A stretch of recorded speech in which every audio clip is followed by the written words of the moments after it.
How thrilled I am to be here with Debbie. There's something ironic that the local author is world famous and the visiting author is not. It is a huge honor for me to be with such a wonderful writer and storyteller and someone who has touched so many millions, tens of millions, hundreds of millions of hearts around the world, including mine. And I'm thrilled and honored. I also have to stop and just say, is this building extraordinary or what?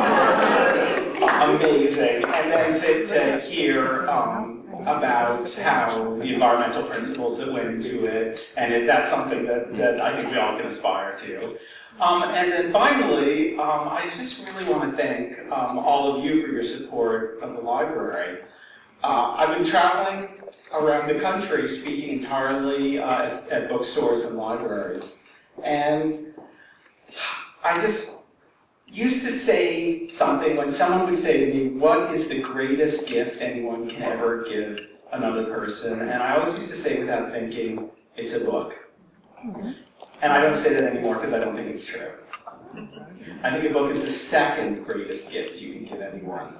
The greatest gift you can give someone is the conversation you have about a book, where you share something of yourself and they share something of themselves. And these conversations need physical spaces to take place. They need spaces like this. They need spaces like libraries and bookstores. And they don't happen when you find things over the internet and over the mail. They happen when you get together with like-minded people. And libraries, it's an incredible gift, and I'm in awe of people who work in libraries and people who support them, so thank you.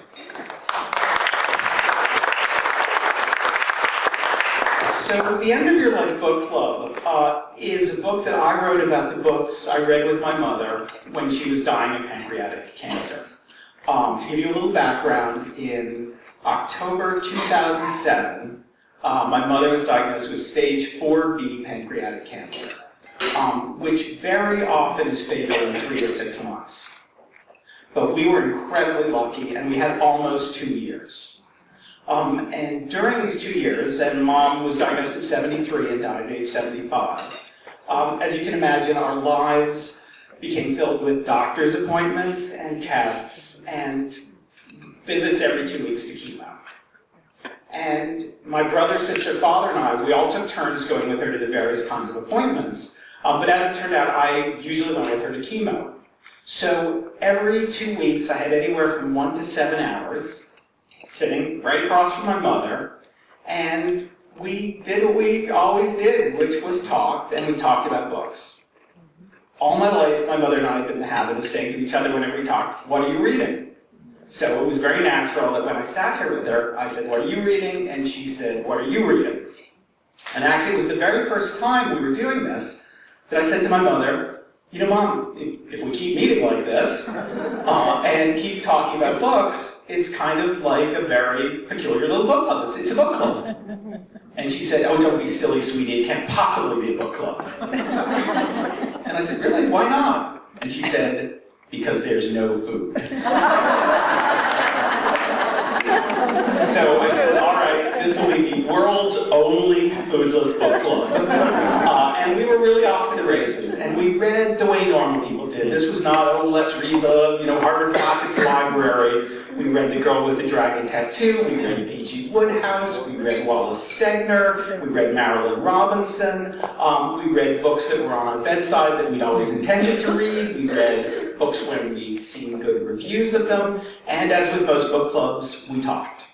And we talked about really big things, like courage and faith and death. And also not such big things, like writing thank you notes. And also the importance of shelf liner. I think this may be generational, but shelf liner was a very important topic for my mother. So that's the book that I wrote is the story of the conversations I had, the things I learned from my mother, and the things we both learned from the books we read. And I should mention one other thing before we go on to chat, which is I should tell you just a little bit about my mother. When I was growing up, my mother was an educator. She was director of admissions at Harvard Radcliffe. And then she became a high school teacher. She was a guidance counselor at a high school, and then head of the high school part of a girls' school.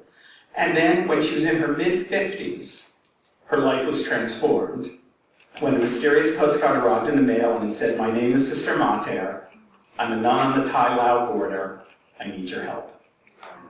And what happened was a 2-year correspondence that resulted in my mother saying to my father, "Don't worry, honey, I love you, I'll be back." And saying to her job, "I need to leave," and moving with my sister, who had just graduated from college, to the Thai-Lao border to work in a refugee camp called Ban Vinai, where my mother stayed for 3 months and my sister for 6 months, and they were working with disabled Hmong refugee children.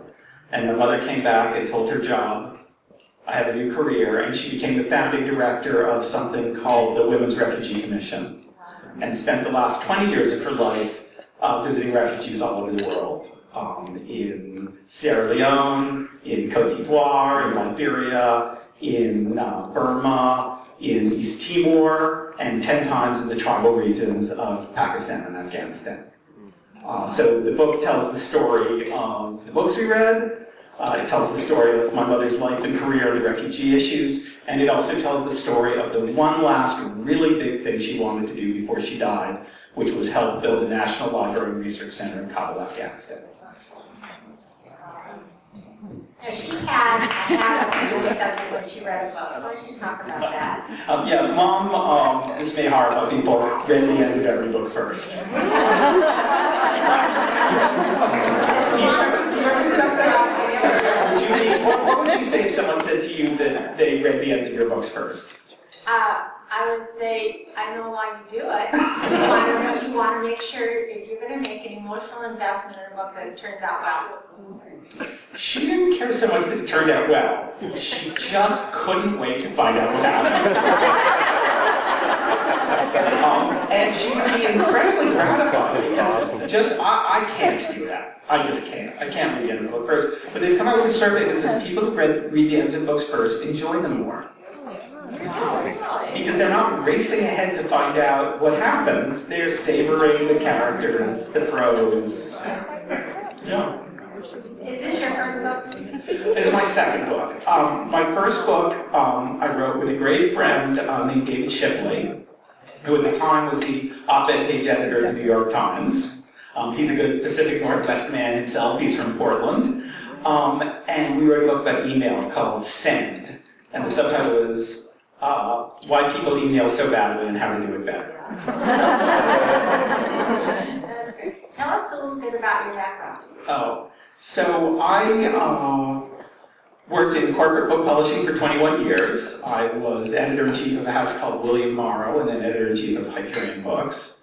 Prior to that, I've been a travel journalist, which is kind of the world's dream job. Why did I give that up? As editor-in-chief of a publishing house, it was really a fantastic job. I got to work with remarkable writers of all different kinds, and we did fiction and nonfiction.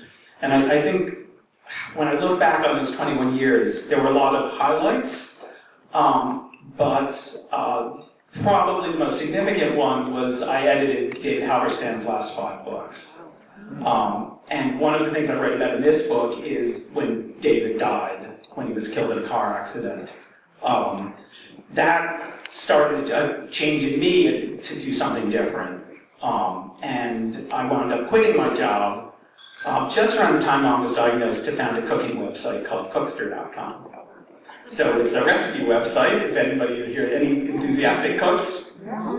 So go on Cookster.com, and it's recipes from some of the country's best chefs and cookbook authors. I'm a frequent eater. The great secret, though, that this is being recorded, so I shouldn't say this. I'm a terrible cook, but I really love to eat. So, hence the cooking website. But if I come back, I would love it if people would bake things from my cooking website for me. You were just on a 20-city tour? Yes. 20 cities. Tell us about some of the autographic things that you were telling me earlier that was so great. There were some funny ones. I mean, there were some wonderful, touching, amazing ones. I should pause and say that one of the things that I write about in the book is our family's experience with home hospice, which was breathtaking. It was one of the most emotional, moving things I will ever go through in my life. And I came away in awe of the people who work in hospice. And so as part of my tour, I've been meeting with a lot of people who either work or volunteer for hospice, or speaking with organizations, hospice organizations. And that's been one aspect that I wouldn't trade for anything. It's been a real learning curve for me. As far as the kind of more traditional venues, I was telling Debbie, I was in a great town, Raleigh, North Carolina, and I was heading over to Quail Ridge Books, which is a fabulous bookstore. And on the way there, there was an enormous store, like a freakish, huge store. And we pull up to the bookstore, and it's entirely dark.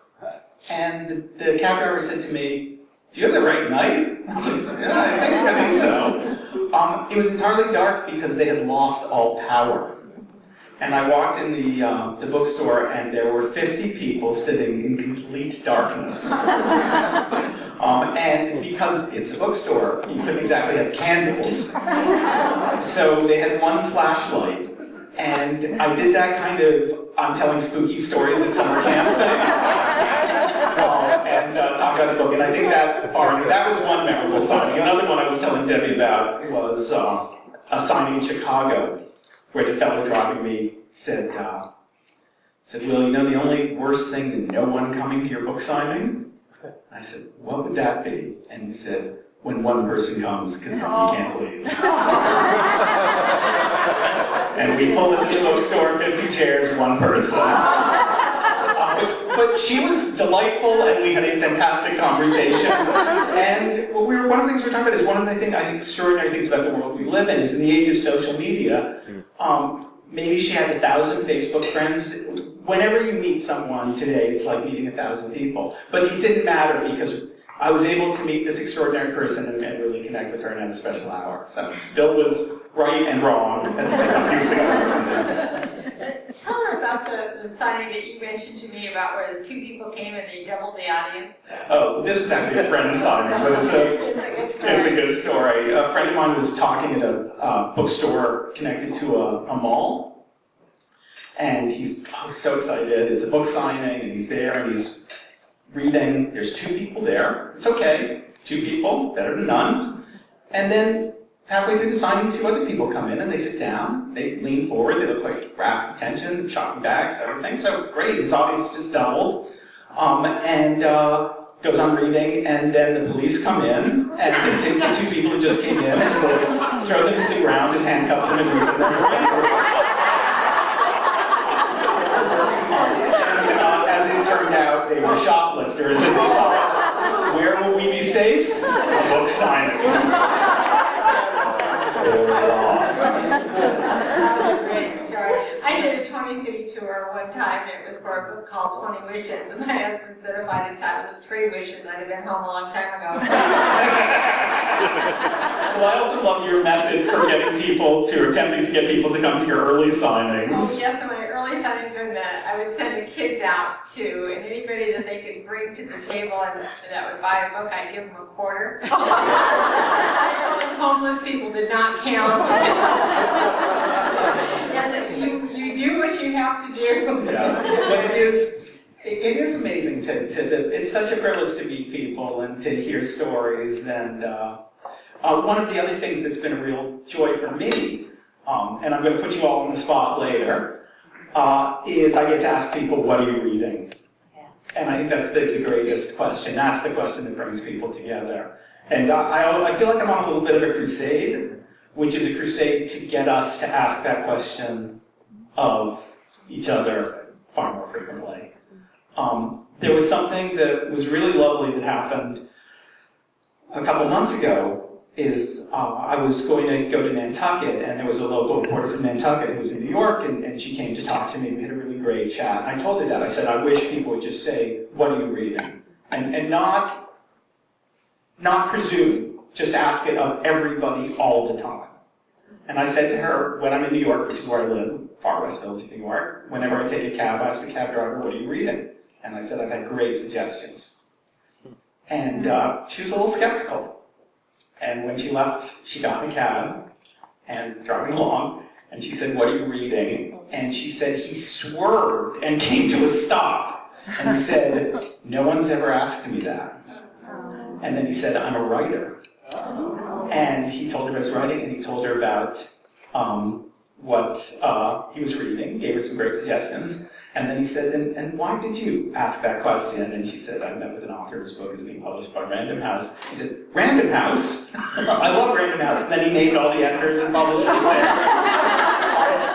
So she actually wrote that up as a little piece, and it was published in the New York Times as one of those metropolitan stories. But I really think, it's a great title for a book. What are you reading? Yeah.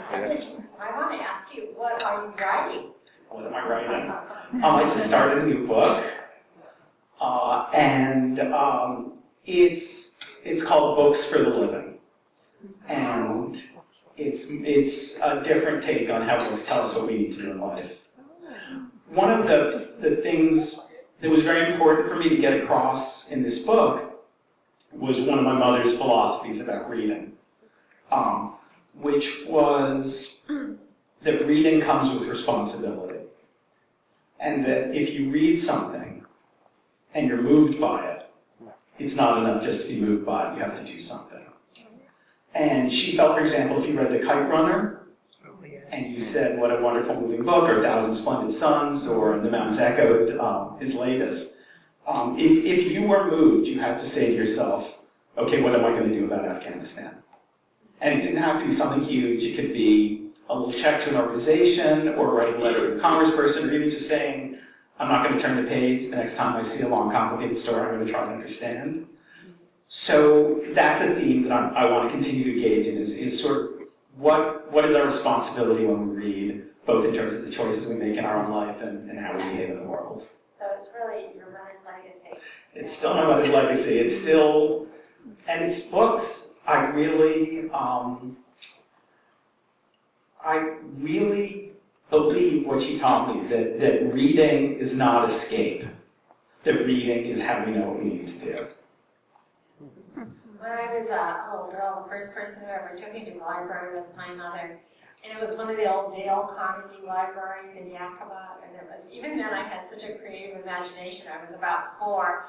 And it had, I felt like a princess going into the library, and the librarian gave me the book, and my mom said I grabbed hold of it with both hands and put it right next to my heart.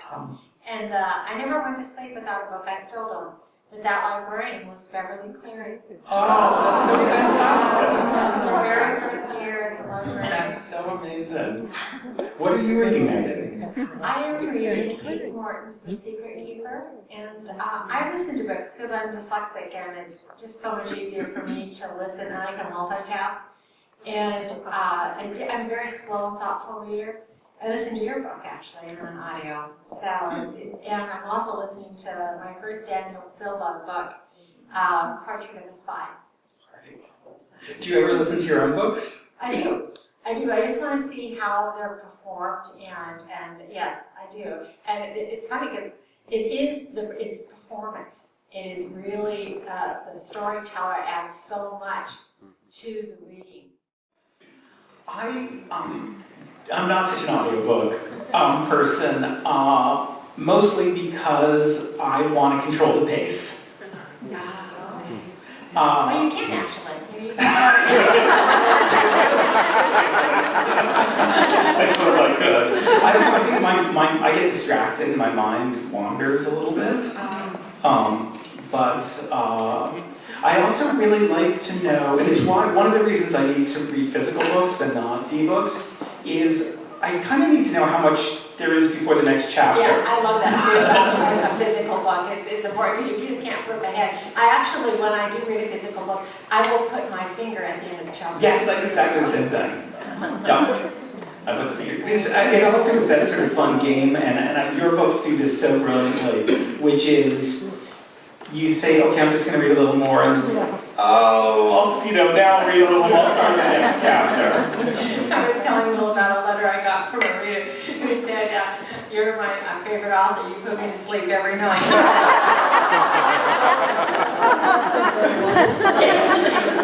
So, can we ask some questions from the audience? I don't want to take away from our discussion here, but I want to give everybody a chance to also ask some questions. I'm curious, I had the same experience with my mom, but we didn't do a book club. That would have been good. And had this wonderful experience with hospice. So having gone through that, I'm wondering, how do you feel about retelling the story and all the tours, and when you have emotions bubble up, or if it's easier on some days than others? So the question was about having been through a similar experience, how do I feel about retelling the story, about emotions bubbling up? Is it easier some days than others? When I was set about to write the book, a lot of my friends said very similar thing to me, which was they said, it's great you're writing this because it'll give you closure. And I found myself saying to them, I don't want closure, I want to continue the conversation. And I actually find it really joyful to talk about my mother and also about other people I've loved who are dead. And I find the days when I get really sad are the days when I realize I've gone a day or 2 days or 3 days without thinking about somebody. And that's like losing them. For me, that's like losing them again. And I also find that some of the times I've gotten emotional and people I've been talking with have gotten emotional, and people sometimes feel the need to apologize for that. They say the same thing, say, oh, I'm sorry. And I think that's a problem in our culture. I don't think there's anything to be sorry about. I think it means you care. I can't imagine a higher compliment you could pay someone than that.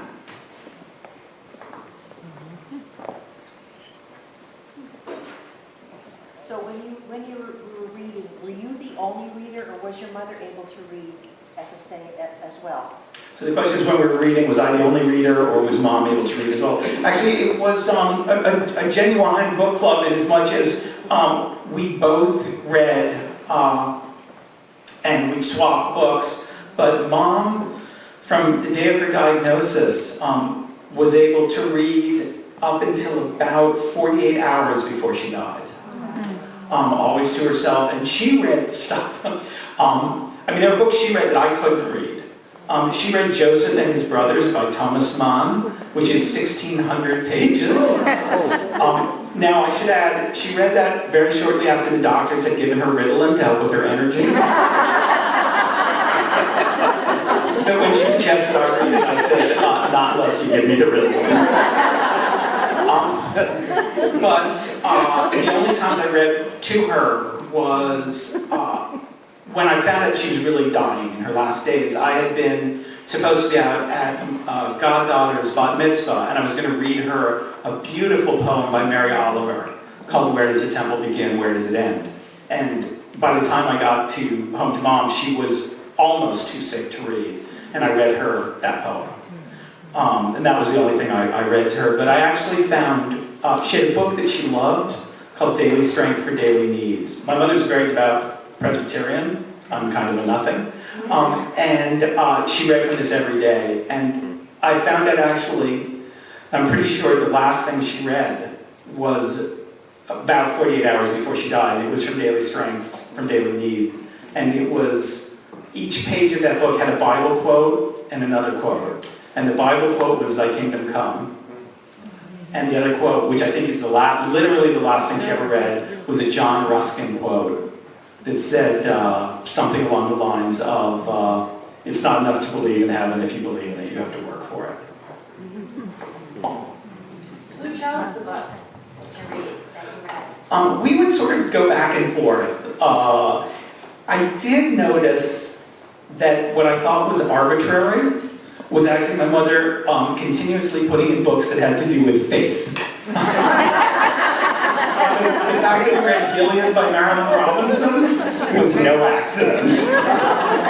But other than that little move on her part, it really was whatever we came across, whatever people told us about. And it ranged very widely.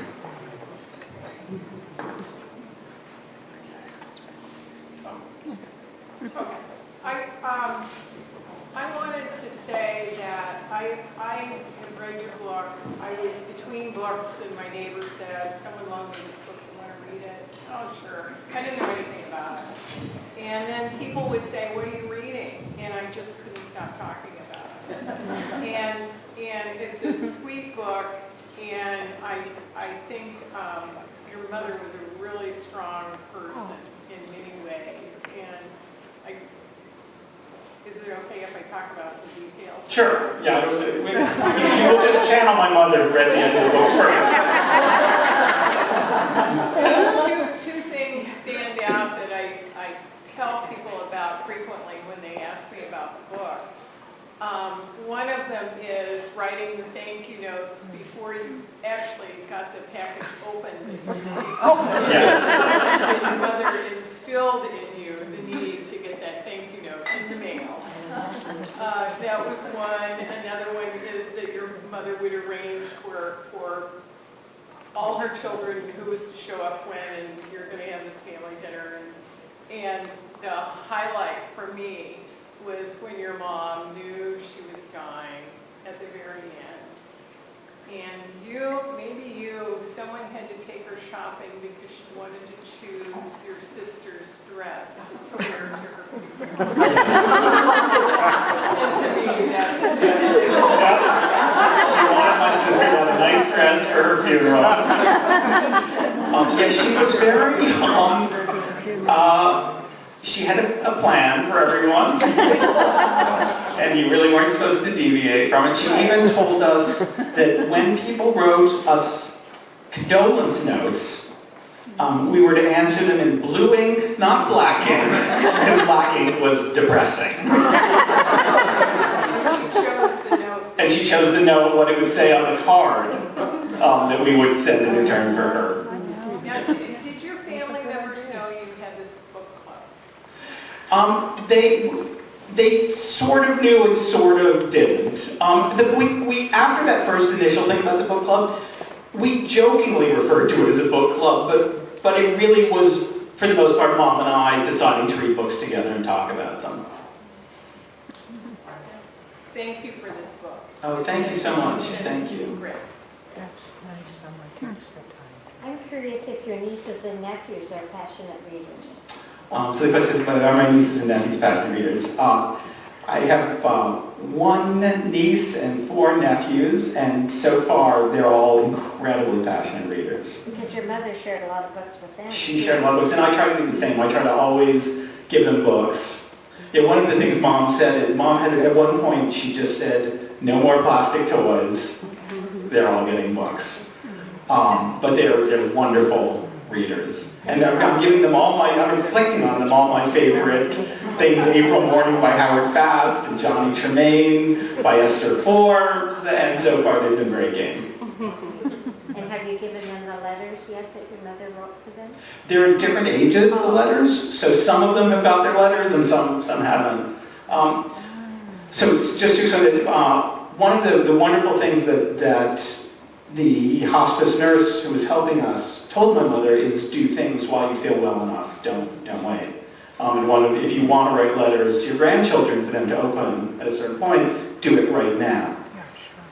And originally I thought of this woman, I almost jokingly called her our death coach. But then I realized she was our life coach. And that advice actually, you don't have to be diagnosed with stage 4B pancreatic cancer to take that piece of advice. We can all do that right now. Do the things we want to do. If we want to write letters to people, why not today? I have a comment concerning your mother reading the end of the book first. Reynolds Price said that every book was a mystery. And I can't read the end of the book but I can appreciate her wanting to read that.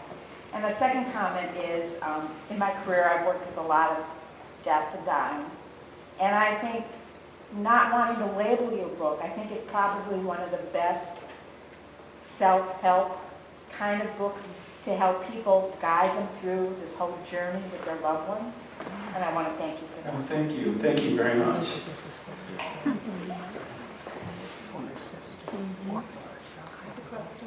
I was just wondering, because I heard secondhand that, Debbie, you sort of picked Will, you know, he comes here tonight and said, I want to talk to Will, and I wondered how you two met and connected. Well, at the BEA where we had breakfast together and we were each talking about our books. But when I learned that Will's mother visited Vero Beach, where our second home is, you know, it was an immediate connection. And then picking up this book and being able to read it. And it wasn't that long ago that I lost my own mother. And I think if you've lost your mother, it's like you lose a part of yourself. And it's a connection you always want to keep. And to have this very special relationship that Will had with his mother. My mother didn't read. She wasn't a reader. My father either. They came from German heritage. They came out of Russia, and books were not a high priority. I was a real oddball in the family, and I really loved books. So I wish I had that with my mom. It was really, for me, it was such a magical, it was one of the first things I did for the book was speak at BEA. And Debbie got up and gave just the most extraordinary speech about her perseverance in becoming a writer and how much books and stories mean to you. And then I got to read some of your work, and which I find so moving. We were talking in the car coming over here today a little bit about the Inn at Rose Harbor. And I was, I think, particularly moved by the story. There's one particular character who was involved with something at a young age that has filled her with regret and remorse. And the story of how she comes to terms with that and decides to move on with her life. And people ask me, a question I get from time to time is, what have you read since your mother died that you would have loved to have had her read? And the Inn at Rose Harbor is way the heck at the top of that list. Oh, wow, thank you. What an honor. What book have you both read that you reread over and over again?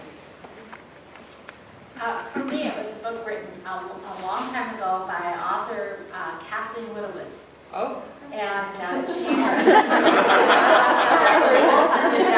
and I loved that book so much that I actually had memorized the first page. I can tell you even now, 30, 40 years after I read it, the first line. Can you tell us that title one more time? I'm sorry? Can you say that title one more time?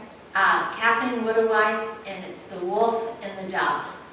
And the first line of the book is, "The clang of the bell rang no more." Ooh, it's a good first line. Yeah, I collect first lines. I love first lines too. One of my friends wrote this great first line in a book. He was the ugliest man in the bar, and he was looking right at her.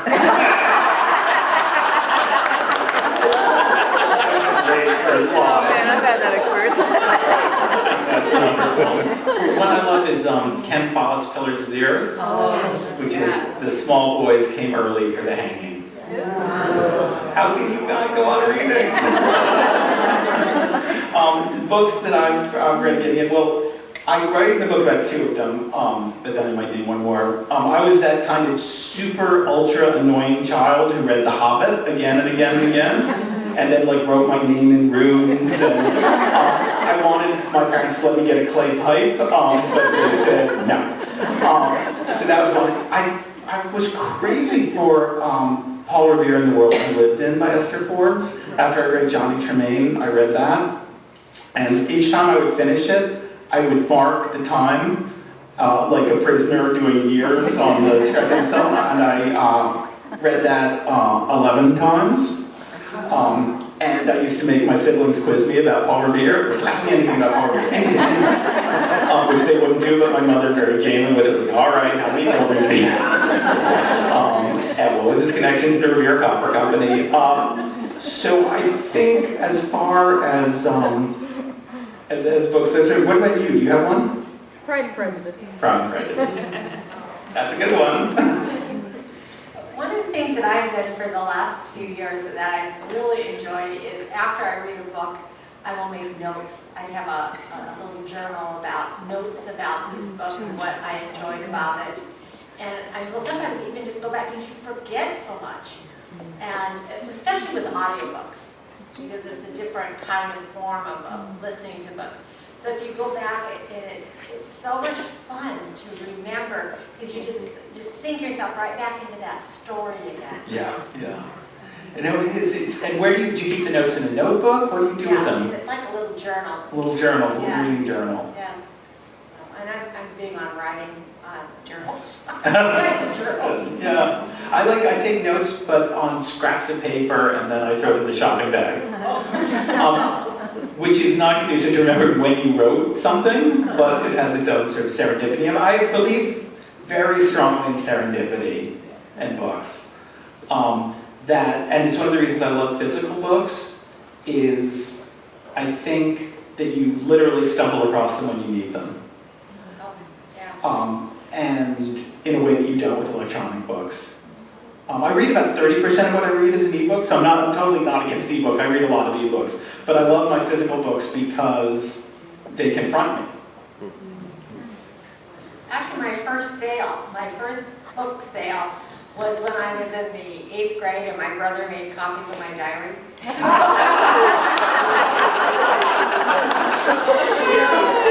saw my friend who was a counselor that, and she says, you laugh about that, Debbie, but you really think that was a traumatic, and it really was. It was very traumatic.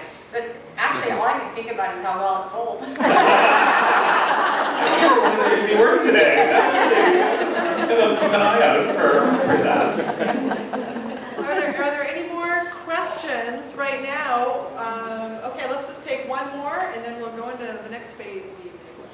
I just had a comment because you talked about how beautifully your mother read.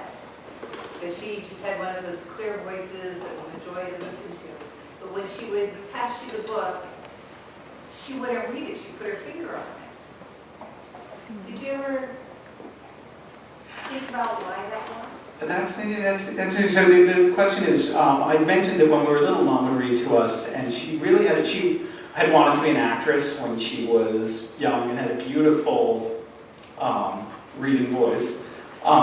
Actually, as a side note, I have to mention, just because it's such a weird arbitrary thing, she was in the phase when she wanted to be an actress, she was Rosalind Russell's personal assistant, which is sort of a cool job.